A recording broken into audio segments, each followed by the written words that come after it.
Let's just get this over with. Chapter 17, Fight or Flight. Plucky sat firm at the edge of the meadow, waiting for the gray foxes and Scarlet's brothers to pick up his scent. The cut across his eye from his fight with Prowler had stopped bleeding, and Scarlet's attentive, although brief, care had soothed the pain, but it was watering uncontrollably. When it became too much, he had to wipe it clean with the back of his left paw. After he did this a couple of times and stayed waiting patiently, he picked up a definitive scent in the air. The scent of a group of foxes coming closer. He narrowed his eyes to scan the distance, and saw the vulpine figures closing fast, at least a dozen of them. Plucky examined them for a moment as they gradually drew closer to his position. Now it was time to run. He stood up quick and prepared momentarily, managing his breath. His heart beat fast. This would be the run of his life. And then it commenced. He darted off, towards the place the human flying machines were landing and taking off. Luckily, it was upwind of his current position, which meant his scent would be more detectable by the pursuing gray foxes. Ceasar led the way, Tyran, his son, by his side, several other gray foxes, and of course Prowler, Scamp, and Rebel. Rebel towing at the back on purpose. Each one of them sniffed the air and the ground intensely to pick up the scent and scan the distance for a red fox. They soon reached the edge of the meadow where Plucky was once sitting. I'm only picking up one scent, Tyran shouted out disapprovingly. You surely aren't lying to us, Prowler. I can assure you they were both here, Prowler defended. He knew Tyran was distrustful of any fox that wasn't grey. But if his information proved true, which he knew it was, Ceasar would reward him with a commendation. Although reluctantly, Ceasar didn't revel in this hunt, but he kept a straight face. Then explain why there's only one scent, Tyran scowled at the red fox. Because they've split up, Ceasar interrupted, having wandered to sniff at the surroundings. Clever. Very clever, he muttered to himself, before announcing loudly. We'll follow the more potent scent, though. That plucky fox will meet his match today. But what about our sister? Rebel voiced out worriedly, but not for the same reason the others would be. If it's true she and the Plucky want a mates, I imagine she'll be selfless enough to come to us willingly, that is, if we capture him, Ceasar explained. Well, I intend to follow her. I have a grudge with one of her companions. Prowler spoke out, unconvinced by the grey fox's logic. You will not leave the troop, Tyran commanded. No, leave off him, Tyran. Tyran. Prowler is only trying to make up for his earlier failure, Ceasar said snidely. But do not go alone this time. Follow the weaker scent and do what you can. Very well. Scamp, Rebel, you're with me, Prowler ordered. The group separated. Prowler, Scamp, and Rebel went off into the woodland to pursue their sister and her companions, while Ceasar, Tyran, and the other gray foxes followed the plucky fox's scent. Oh, great! After a period of endurance running, the gray foxes stood atop a small rise, and Tyran, with his younger eyes, soon spotted the fleeing red fox in the distance and called to the rest of them. Target in sight, they all began the lengthy and tiring pursuit, but these gray foxes' endurance outmatched any other fox. This is not good. Understatement of the century. Plucky, running alone, had seen the gray foxes on the horizon. He was sure they were now in full pursuit of him. However, he couldn't feel successful. The red foxes he had seen with them were no longer running among them, and he knew that they would be following Scarlet and his friends. His diversion had failed, though only partially, but he was powerless to help them now. Now he relied on his running skill and experience to escape his own pursuers. The coarse roar of the jet engines passing over were clearly audible again, as Plucky further approached the airport's boundary with the surrounding wild country. He was halted suddenly when he reached the edge of the patch of trees. He hadn't counted on it being fenced off. Beyond the fence, the red fox peered across the vast open airfield as another plane startled him as it landed on the tarmac runway. In the distance, he could see several armor-grounded planes next to a large glass-clad structure. Plucky then turned his attention to the fence. What kind of fence was this? He examined it carefully, baffled that the wiring was clearly so far apart he could easily squeeze through. He shook his head arrogantly. This fence was a joke. He was soon to regret these thoughts. Plucky approached the fence, and found a good-sized part of it he could pass through easily. He pushed his muzzle through the gap, lightly grazing the wire against his face. Then he realized why the fence looked so poor. He was taken aback when a sharp pain struck his face. He yelped loudly and fell backwards in shock. The fence was electrified, meant to deter animals like him from trespassing on the runway, which unfortunately was his intention. However, he would not be deterred. He could jump. No, it was too tall. He could dig. No, there was no time. While he was stuck here by the fence, his pursuers were catching up to him. He frantically scanned along the edge of the fence and, to his luck, found a hole underneath that he could easily pass through unscathed. This he did, and was soon on the other side of the fence. Looking back cockily, Plucky saw the gray foxes emerge from the shrubs and face up to the fence. But there were many more of them than him, and they soon started to dig under the bare soil. He set his plan to lose them in the motion, now certain they were following him. Plucky scurried away, heading for the center of the long, straight tarmac runway, the gray foxes hot on his tail. This is intense. This is really freaking intense. Much farther away, Scarlet, Dash, Bolt, Woody, and Jester had fled the wood, while Perry guided them towards the supposed stream, all traveling swiftly and determinedly. They all couldn't help but worry about Plucky, but they had to be free and clear first before they could be certain his diversion had worked, and his possible sacrifice was not in vain.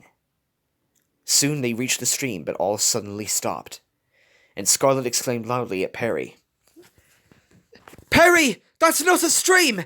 It's a bloody river!" It was a river. A wide one, easily between 40 or 50 meters, a long cross for animals of their size. "Sorry, it looked much smaller from up there," Perry apologized. "Look at the bright side. We'll definitely lose them crossing that," Bolt said optimistically. "We're still going to swim it?" Woody asked worriedly. "Yes, we don't have a choice," Dash asserted. "It's not fast-flowing. We should be okay," Jester explained. While the others discussed the action they would take, despite the futility that they would have to cross the river, Scarlet looked back nervously. Free sensor and entice her sense of smell, all three of which she knew.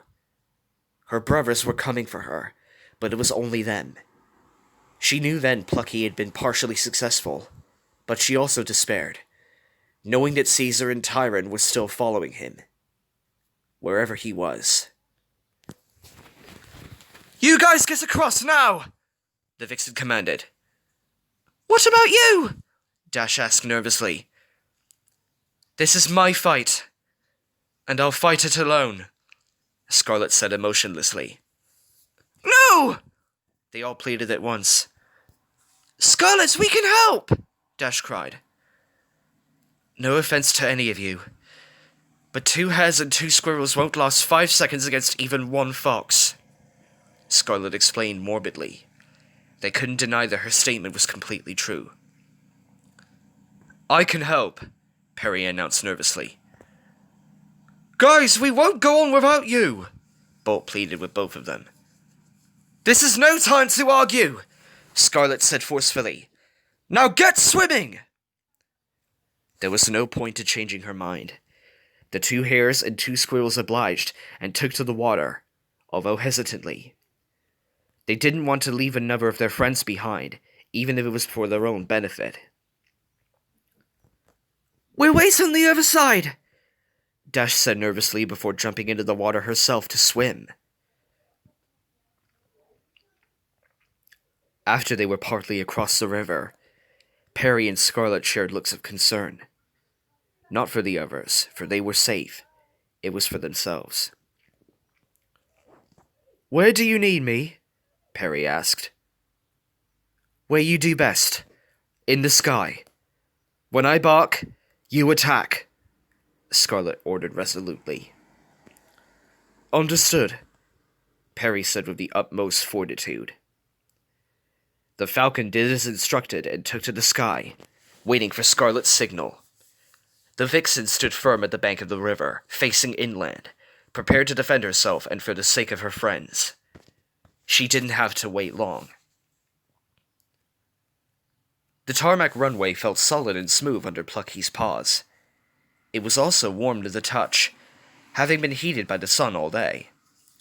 There were also long streaks of black along the length of the runway, skid marks from the plane's landing gear as they touched down on the ground, as well as the clearly distinct airstrip markings. The runway was empty at the moment, but Plucky could see in the distance another large 4-engined plane taxiing to the tarmac, making the distinguishable harsh whistle of jet engines. He then looked behind him as he continued down the center at his full sprint. The gray foxes were also undeterred by the electric fence and imposing danger of the open runway. Barely a quarter of the way down the asphalt corridor, Plucky started to tire. He was low on energy. He'd not drank at all today, nor had he eaten today or the day before, and his earlier fight with Prowler had weakened him. His eye continued to water from irritation, and now his leg, wounded from the same gun, started to ache. Plucky looked back again. The gray foxes were gaining on him. Not that he knew it. Ceasar's intention was to endure the pursuit for longer until the red fox tired first, and then would strike. A group hunting style he had adopted from the fox's candidate relatives. Wolves. The gray foxes traveled at a steady and durable run which prolonged their energy, while the red fox was sprinting, determined to escape, but in turn started to tire quicker. Unknown to this, Plucky still ran in the full sprint, and soon turned his attention back in front of him. The massive aircraft that was previously taxiing was now at the far end of the runway, turning on the spot to face along the extensive length of the dark gray landing strip, towards the foxes. Plucky held on to some hope that he would keep his own nerve and his pursuers wouldn't. The shrill jet engine whistle then changed to its discernible roar. It was taking off. Plucky stared at the metal behemoth as it began to move closer, first slowly, and then instantly sped up to its takeoff speed. The roar came louder and louder as it approached.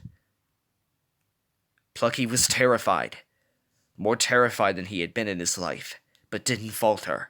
He boldly kept his pace, but veered slightly to move himself from the path of the plane's front landing gear. He closed his eyes and kept moving forward. Only one thought pulsed through his head. What the hell am I doing? He need not have veered from his path, though. The plane had soon reached its takeoff speed and his nose lifted, the rest of it following. Plucky, still with his eyes closed, was temporarily deafened by the bellowing screech of the passing jet engines as the metal behemoth soared over him cleanly. Once he felt it pass over, he opened his eyes and looked back. The plane was in the air low over the rest of the runway, rising into the sky, and just as he'd hoped, the gray foxes had scattered to the edges of the tarmac, not risking staring down the metal gargantuan unlike Plucky. The red fox reveled quickly in his success. "Well done, Plucky. Now keep it together. You're almost safe. You're almost there."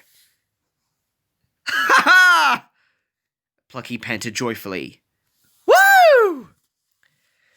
He was then shocked when he was engulfed by a warm, foul-smelling air. It was the wash from the jet engines, and it pushed him forwards, giving him a quick boost to his sprint, despite it smelling potently of crude exhaust fumes and mechanical oils. However, he needed this. Now he had a clear and long lead on his hunters as he leaped and bounded down the rest of the runway. The gray foxes recomposed themselves and soon followed again. "Thank you, jet engines!" Eventually, Plucky reached the opposite end of the runway and continued along the flat cut blades of grass, only to then be stopped by another electric fence. "Screw you, electric fences!" "Oh, no, no, no! Damn it!" Plucky exclaimed frenetically to himself as he breathed heavily. He scanned along its length again, but this time there was no ditch underneath he could use to pass through. He looked behind him. The gray foxes were there in the distance. He was losing his lead fast. Frantically, he ran the length of the fence. There was still nothing to pass under. He knew that he could dig under, but it would take too long. The gray foxes would be on him before he could escape. He could run in another direction, but they would cut him off easily with their greater numbers. Plucky had no choice. If he wanted to escape, he would have to brave the pain and go through the fence. "Oh no, Plucky, please, you can do this, please!"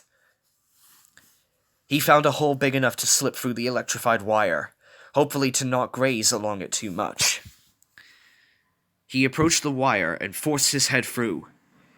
The sharp pain shocked him again, but Plucky only lightly flinched, and gritted his teeth as he started to thrust the rest of his body through the hole. As he did, more shock struck his body, repeatedly and mercilessly. Plucky couldn't take it anymore, and he started screaming as the electricity, while not lethal to him, started to course agonizingly through his body. It took barely a few seconds for him to pass through, but to him it felt like an eternity in hell. As soon as he got through, he staggered forward away from the fence before collapsing onto the floor, still releasing cries and moans of anguish. His muscles were in spasms, and he shuddered uncontrollably as some electricity still flowed through him while he trembled on the ground. For a moment he forgot where he was and why he was running while he retuned his senses. He suddenly remembered when the gray foxes, his pursuers, came up to the fence. They started to dig under swiftly. Their larger numbers made it possible. Plucky stared at his hunters for a while. He could clearly see Ceasar pacing impatiently but with authority, ordering his followers. Tyran stood beside him. The other gray foxes he didn't recognize. Not that he would. They were of a varied age. Plucky watched one in particular that seemed very eager. A young fox obviously determined to prove himself to his kin.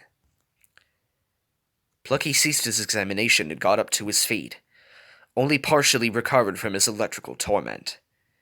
Plucky dashed off through the wild scrubland.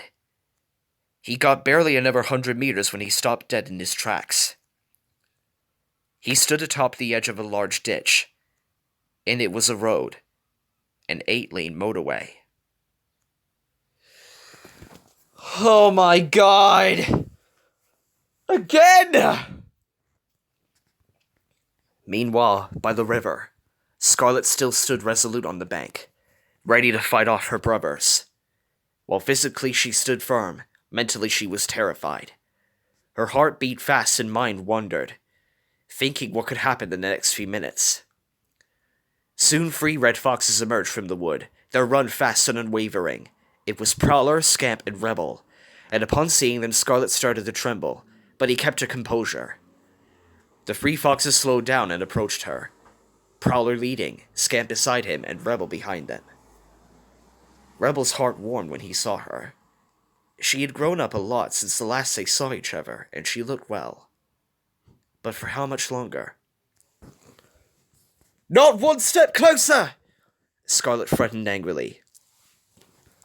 "That didn't stop me before, and I don't see your companions to help you now," Prowler replied sardonically. "I see you've passed on your bad luck to others," Scamp spoke coldly to his younger sister. "I'm not bad luck. You just needed someone to blame for all of your problems on, and you chose me, just for convenience," Scarlet defended herself. "You're nothing but bad luck ever since you were born, you and Rebel. But at least he knows his place," Scamp replied angrily, as Rebel behind him looked down almost in shame. "I'm not bad luck. It's not my fault Mom got ill. It's not my fault Dad was killed. You led me into the forest for those wolves to get me. I know you did. And it's why you tried to get rid of me by forcing me to pair off of that monster Tyran. It all makes sense now. You never loved me. You never cared for me. So why should I care for you? Go, Scarlet! Jinx no more!" "A furious accusation without any proof. Jinx," Scamp growled at her. "That is not my name!" Scarlet retorted loudly. Now, Scarlet. Come carefully, and I promise you won't be hurt," Prowler said, almost convincingly. "Do you take me for a fool, Prowler? Like I'm so gullible?" Scarlet replied sarcastically. "It's your only option. I don't see your mate coming to help you, and I'm sure Ceasar will make quick work of him," Prowler scowled. "He's more stronger than you think!" Scarlet snapped. "Then you give us no choice. I guess we do it the hard way," Prowler stated, malice in his voice. "If you're so sure, I can take you all on!" Scarlet shouted defiantly. "Ha!" Prowler mocked. "You must either be very brave or very stupid to stand against all 3 of us alone." "Oh, my dear brothers. What makes you think I'm alone?" Scarlet said snidely, before barking loudly towards the sky. A falcon's screech echoed loudly in reply, and Scarlet posed herself to attack. Prowler was her intended target. If she could catch him off guard, she could overpower him. The distinct form of a bird appeared in front of the sun and dived. Perry, in his full stoop, aimed to attack the more orange fox, Scamp. "Falcon!" Scamp yelled with fright upon hearing the bird's call, all the foxes raising their heads to scope their aerial attacker. Prowler just smirked, a chance for revenge. Perry dived bearing his razor-sharp talons towards Scamp, who had barely any time to prepare before the falcon started clawing at his face and eyes. Scamp thrashed around trying to shoo away the bird, but Perry was a relentless foe. Prowler saw a good moment he could ground the bird and rip it to shreds before it had known what had happened. But as he moved to, Scarlet had launched herself at him. He fell over from her force, as she had caught him off guard. Prowler quickly got up from the floor and charged at Scarlet. Both brother and sister entered a lengthy grapple, both fueled with rage. They stood on their hind legs, beating and clawing with their claws, and snapping and biting with their sharp teeth. They growled mercilessly at each other as their tails thrashed around agitatedly. Soon, though, Prowler's more physical strength overpowered Scarlet, and she fell backwards on her back. Prowler went to go for her neck, but Scarlet rolled over and he caught her shoulder instead, biting hard. Scarlet screamed as the blood gushed from the wound. Infuriated, she twisted herself round to swipe her claws clean across Prowler's front leg. He staggered back, blood now gushing from his own wound. You may as well call this chapter Fight and Flight. Plucky's flying, Scarlet's fighting for her life with her friends. Prowler was then caught off guard again, when to his shock, he saw Scamp running away. Perry had left a number of deep claw marks upon him, and he forced his own retreat. Perry was completely unscathed. Of course he had the advantage of the air. Go, go, Perry the Peregrine! Oh, don't mess with Perry! Perry the Peregrine! Falcon slash! Cowards! Prowler shooted cruelly to him as Scamp disappeared. Scarlet saw another opportunity and leapt at him, but Prowler was ready for it this time. He pushed Scarlet right down with all his strength. She left completely in a daze as her head hit the ground hard. Prowler went straight for her neck again, and this time found it. He sank his teeth into her ruff, and Scarlet screamed in pain. She struggled underneath him as he bit harder. Her strength started fading quickly as did her consciousness, as she tried to thrust her claws into Prowler's chest, but he would not be moved. Fortunately, Perry came to her aid and again went straight for Prowler's face. But the falcon shrieked too early. No! Perry! Prowler let go of Scarlet's neck, and she lay panting on the floor in pain. As Perry went to attack his face, Prowler lifted his front legs above him as he stood back on his hindquarters, and as the falcon approached, he slammed his paws across the falcon's head and wing. Perry tumbled out of the air and crashed in the heap with a loud thud on the ground. And Prowler went straight for the falcon's right wing, biting into it hard. Ah! Perry screamed in pain and in shock, helpless with the fox's teeth through his wing. No! Scarlet cried, and launched herself with her remaining strength, but Prowler beat her down instantly. Prowler went to finally subdue the vixen, but as he did, another fox rammed into his side. It was Rebel, who had been watching and waiting for an opportune moment. What are you doing? Prowler scowled at him. Defending my sister, Rebel retorted. Rebel then launched himself into Prowler again, this time teeth bared, and scratched across his already injured shoulder. Prowler was infuriated, but as his rage fueled him, he made mistakes. Every time he lashed out at Rebel was wasted energy, as Rebel was more agile and dodged every attack. When Rebel attacked, he found his mark. He was fueled with compassion for his wounded sister. Each move he made was thought out, and he soon overpowered his older brother. Prowler forced himself to retreat, but not before raising his voice. Sorry. You'll pay for this, Rebel! I'll see to it! He shouted threateningly. Prowler took off to recover, and soon disappeared into the wood as Scamp already had.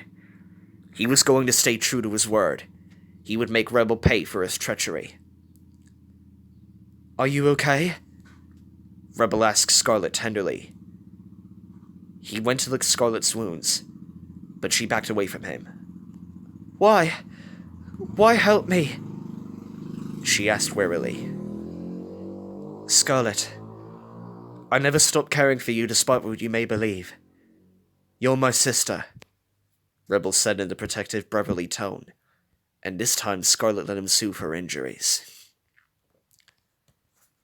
Thank you, she whispered. Her attention was then brought to a moaning, injured falcon on the ground. She got up instantly. Perry! She called worriedly. Are you okay? Can you move? No, Perry squeaked. His voice clearly pronounced his anguish. I can't move my wing. It hurts so much. Help me get him on my back, Scarlet said to Rebel, and he obliged. Scarlet lay on the ground so Perry could easily mount her back, as he leaned his other wing over Rebel. As Perry was securely lying on Scarlet's back, she stood and looked back to the wood worriedly. You need to go! Get across the river now! Rebel ordered, having noticed. Rebel, come with us, Scarlet pleaded. No, you know Prowler. He'll come back, and someone's got to stop him. Rebel, no! You know what they did to traitors! They'll kill you! Of course, Rebel knew this. Then remember me for what I've done today, he said gently. He then nuzzled his sister in a brotherly way. I have missed you, but you must go now. It was futile to argue with him, and Scarlet made Rebel promise to follow once she and Perry were safely on the other side of the river. Scarlet entered the river. Perry sprawled but clinging onto her back, and she began to paddle. The river got deep quick, but she kept on going. The water stung her cuts slightly, but Rebel's care had soothed them enough. At times she looked back behind her to make sure Rebel was still there. Each time he was, and he was watching them carefully to make the river crossing. However, when she looked back for the fourth time, she noticed another red fox that appeared behind Rebel, charging at him. It was Prowler, and before Scarlet could warn him, and before Rebel had realized his older brother's imminent attack, Prowler had pounced. He went straight for Rebel's neck. Scarlet witnessed a brief yet brutal scuffle between them, before she saw Rebel fall to the ground lifeless. No! Rebel! No, oh my god. He just very quickly became a favorite. He was like the only brother who cared. No, no. Rebel! No! She screamed, but attempted to turn over. She screamed and attempted to turn around in the water to go back. Rebel! Scarlet, come on. He's saving our lives, Perry pleaded with her. Scarlet knew there was no point to going back. She didn't want to believe it, but Rebel may have just given his life for hers. She was distraught and was almost fully sobbing by the time she reached the other side of the river and dragged herself and Perry from the water and reunited with Dash, Bolt, Woody, and Jester. For now, they were all safe. Rebel, I will definitely remember you for everything you did today for Scarlet. Prowler, I hope you die at the end of this story for that. Rest in peace, Rebel. You deserve it. Plucky stood atop the grass bank of the motorway. He watched nervously as the assorted vehicles zoomed along it at intense speed, releasing their usual mechanical moans as they went. Plucky was no stranger to this noise. Yet another obstacle. But if he could get past this one, he would possibly be free and clear. At this moment he was exhausted, hurting and all round, desperate to escape. Scarlet had warned him that Ceasar was relentless, but he had no idea this much. He made his decision. He would cross the motorway no matter the danger. Guys, we're not out of the woods yet. Plucky climbed down the grass bank, but as he did, he lost his footing. He stumbled and fell, rolling the rest of the way. Once landing, he released a grunt of annoyance and pain. As he stood up, a sting struck the scar on his left front leg. It was bleeding again. Shit! Plucky winced and almost let a tear out. He was in so much pain from all of his ailments, but he continued onwards. There was a gap in the traffic, and he leaped into the road. He crossed the first and second lane, but on the third, he could see a huge vehicle coming fast. A 12-wheeled articulated lorry. There was no chance to get out of its way.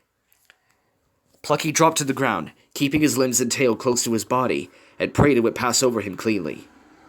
It did, and Plucky felt the air move violently around him as the lorry passed, leaving him unscathed. Action hero move! Well done, Plucky! He stood up and took the chance to cross the final fourth lane in front of a speeding car, but Plucky had reached the concrete divider before it was anywhere near him. Halfway. He'd made it halfway. He then looked back behind him. The gray foxes were atop the grass bank. Would they really dare follow him? One of them, the young one that was obviously determined to prove himself, he was ahead of his comrades and darted down the grass bank in pursuit of the red fox. Unfortunately for Plucky, this grey fox had some luck as he crossed the first 4 lanes at his brisk pace, as they were completely empty. I'm just stumbling on my words. In a peak, well-rested condition, Plucky could easily fight off this daring fox, but he was already exhausted, weak, and in pain. There was now a gap in the traffic going the other way, and Plucky jumped from the concrete partition, bounding across the rest of the road. The single grey fox was right behind him. Everyone cheer for Plucky again as loud as you can! Go Plucky! Go Plucky! Go Plucky! Go Plucky! Plucky! Plucky! Plucky! Plucky! Plucky! Plucky! Suddenly a car appeared in the final 4th lane next to the grass, but Plucky in desperation leapt across in front of it. No! No, please, no, no, no, no! There was a loud beep from the car's horn, and as Plucky was midair, a sharp pain struck the tip of his tail, and he spun around, landing hard on the grass verge. In amongst all the noises, he heard a loud thunk and a short yelp. Plucky had made it, but his grey fox pursuer had not been so fortunate.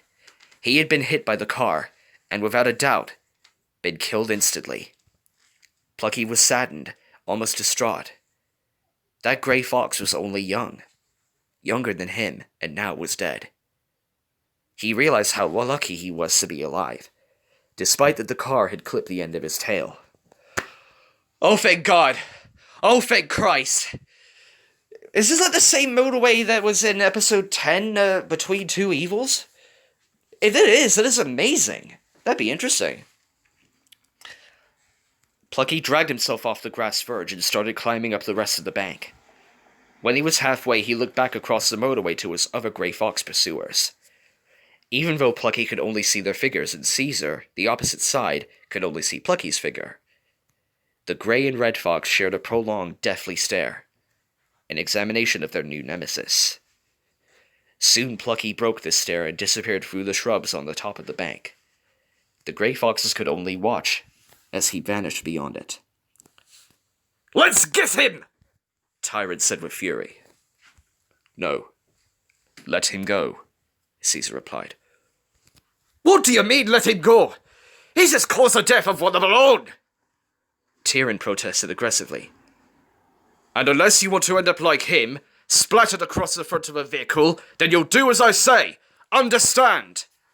Ceasar commanded with an angry snarl as he looked to his son. "Yes, father," Tyran said reluctantly, but was still furious. "We will see him again," Ceasar commented slightly as he looked back to the point the plucky red fox had disappeared. Ceasar then turned away and led his followers back to the chosen rally point for the whole troop. Upon meeting up with the rest of them, a vixen mother wailed upon hearing the death of her son, as others comforted her. Just then, Scamp appeared through the bushes. He had several deep cuts on his face and back. Upon noticing that there was no red fox prisoner among them, he called out mockingly to Ceasar, a very bold action of him indeed. "I see you weren't so successful." "Nor are you. I don't see your sister with you," Ceasar replied harshly. "Well, I guess in that respect we did fail, but at least one of us has now shown his true colors," Scamp stated, gesturing them to look at the bushes behind him. Suddenly, Prowler emerged from the shrubs, towing Rebel along the ground by the ruff of his neck. Rebel barely stirred. Prowler had significantly wounded him, but he was alive. "Oh, thank God Rebel's alive. Rebel, you are the absolute MVP of this whole chapter. Please don't die." "This one's a traitor," Prowler announced loudly, and almost threw Rebel in front of him. Rebel released a small whine as Prowler let go of his neck. He stayed still on the ground, breathing heavily, and hung his head down, refusing to look at anyone. "What did he do?" Ceasar asked, walking over to them. "He attacked me and allowed our sister to escape," Prowler explained, but then turned on his other brother. "But not before Scamp showed his cowardice and abandoned me." "I was almost blinded by that falcon," Scamp defended himself. "Shut up!" Ceasar shouted loudly. It even silenced the grey foxes muttering amongst themselves. Ceasar strolled over to Rebel, cowering on the floor, and he snidely spoke to him. So, young Rebel finally becomes his namesake. Rebel said nothing and refused to look at Ceasar. Look at me, Ceasar ordered him. But Rebel disobeyed, and Ceasar repeated himself loudly. Look at me! Rebel then did look at him. Ceasar could see the terror in his eyes, as Rebel knew what was to come. Ceasar then turned away and called towards his son. Tyran! He bellowed, and Tyran instantly strolled over. As future leader, I'll leave this one to you. How should we punish this traitor? Tyran looked over at Rebel. He disliked and distrusted any fox that was not grey, though he had no quarrel with him. But no one was above the laws of his kin. He soon gave his verdict. We kill him, as the price of treason, Tyran announced loudly. But not yet. Once we capture his sister, we will execute her in front of him just to show that his life forfeit was in vain, and then execute him. He explained cruelly, and soon continued. But for now, some sort of severe punishment is in order. Tyran then turned to some of the grey foxes and gave them an order. Hold him down! Rebel was immediately subdued and held firm on the ground by several grey foxes. He struggled futilely to break free from their grasp. Tyran sauntered over to face him, and then brandished a claw from his right front paw. So what's it going to be, Rebel? Left or right? Tyran asked callously. Go to hell, Rebel muttered defiantly, his breath heavy and fast. Left it is then. Tyran then initiated the punishment. He thrust his claw into Rebel's left eye and began mercilessly gouging out. Some of the foxes cheered while others looked away in disgust, including Scamp and even Prowler. Ceasar looked on, though. Witnessing torture was nothing new to his old eyes. He had even been the one to give it sometimes, but he looked on disapprovingly. He did not relish in the act. In fact, it pained him. Unlike Tyran, he was one who craved power and preferred to be feared, and Ceasar knew this. Blood had instantly gushed from Rebel's eye as Tyran plunged his claw into it. Rebel screamed deafeningly, and defiantly. His continuous cries of pain, torture, and determination echoed loudly across the landscape as the sun began to set. Much farther away, another fox in pain. Plucky staggered across an open field, now miles away from the motorway where the grey foxes had given up their pursuit. He wanted to be sure they were no longer following. He grew weak and dizzy as he lurched along. He had run at a full sprint for many miles. His leg was still bleeding, his tail still pained, his eyes still watered, his muscles still twitched ever so slightly, and most of all, he was massively dehydrated, and his stomach still growled at him. Eventually, Plucky could take no more, and gave in to a severe fatigue. He collapsed in the middle of the field, sprawled across the ground, panting heavily and dryly. Before losing consciousness, he looked into the darkening sky and thought of his friends, and in particular, Scarlet, hoping to the heavens that she and the rest of them were safe. Unknown to the plucky red fox, he had attracted the attention of a bird, a carrion crow. A carrion crow of which examined the fox with curiosity. This all seemed very familiar to him.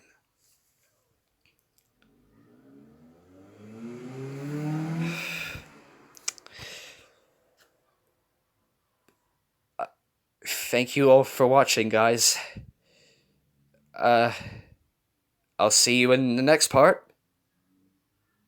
At least Plucky is alive, but unconscious, and it looks like he's got either a new friend or an old friend. Have a nice day. Bye.